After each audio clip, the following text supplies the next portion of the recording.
Je suis gay et j'ai été dépucelée par mon grand frère. Bonjour les gars, j'espère que vous allez bien. Alors aujourd'hui, je vous raconte l'histoire d'un abonné qui nous raconte sa petite aventure dans le monde de l'homosexualité.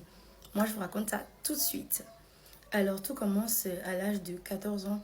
Je découvre que j'ai une attirance particulière pour le même genre que moi. Donc, les garçons comme moi. Et c'est comme ça que j'étais beaucoup amie avec des filles et tout. Donc sur WhatsApp, j'écrivais à des potes garçons avec un autre numéro, en me faisant passer pour mes copines. Genre, je prenais la photo d'une amie à moi, j'envoie au mec, on fait connaissance, on sort même ensemble sur les réseaux.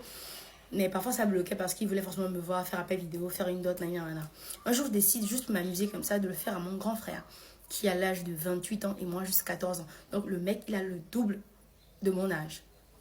C'est en ça que j'écris au mec et tout, je me présente avec la photo d'une de mes potes, elle a 19 ans et tout. Il apprécie la go, on discute, on parle et tout. Mais lui aussi, il a commencé à se plaindre qu'il ne me voit jamais, il n'écoute pas ma voix, pas d'appel vidéo, pourquoi on ne peut pas se voir. Et c'est comme ça qu'à un moment donné, 2 semaines après, j'ai remarqué que mon grand frère m'avait ghosté, genre il m'avait bloqué. Je me suis dit, attends, il sait que c'est moi, ou bien, et tout. J'ai laissé passer, j'ai pas voulu aller plus loin que ça parce que c'était déjà bizarre.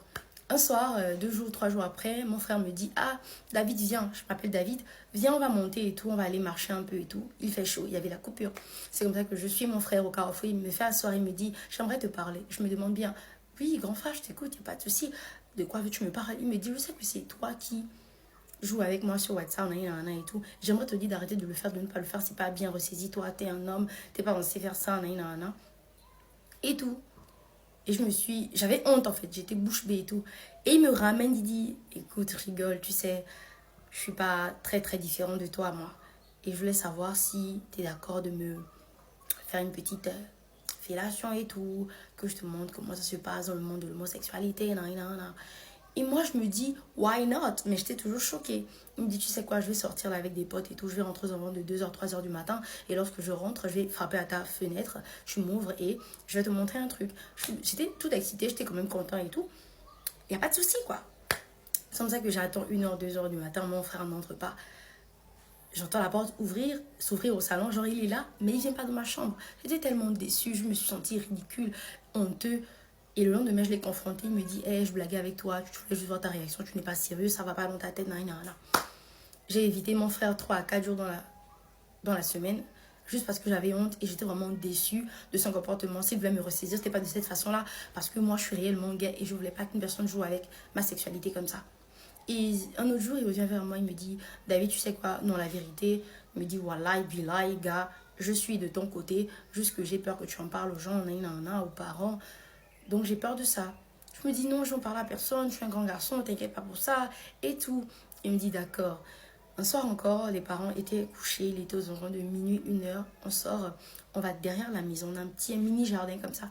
Il me dit, bon, je te montre comment on fait, un peu, ça va aller, mais tu n'en parles pas vraiment à personne. Je vous rappelle, j'avais 14 ans et mon grand frère, on avait 28. Il baisse sa culotte et il me montre, il force ma tête contre lui et je le fais. Il apprécie. Et derrière la maison, dans ce petit jardin-là, il me sodomise, il verse dans mon arrière. J'ai mal, mais ça va un peu, j'apprécie.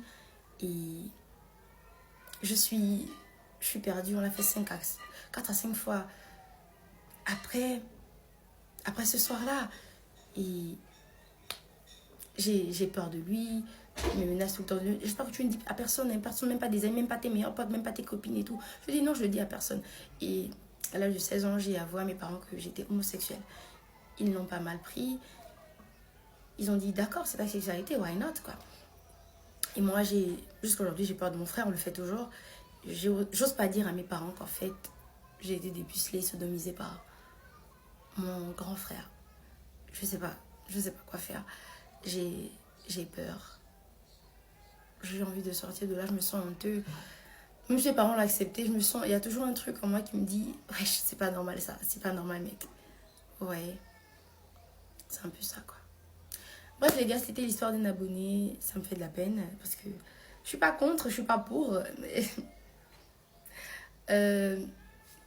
joyeux Noël, tout en même temps, bonne année, meilleurs vœux. Je vous souhaite la santé, tout d'abord la santé parce que c'est le plus important, on ne peut rien faire sans. Et joyeux anniversaire à moi, mais oui, aujourd'hui c'est mon anniversaire. Bisous les gars. On se retrouve dans la prochaine vidéo pour la prochaine histoire. C'est vrai qu'en ce moment, j'ai pas trop de temps pour vous raconter des histoires. C'est l'école, le boulot, la pression. Besoin de la dépression en fait. Bref, bisous les gars. Meilleurs vœux.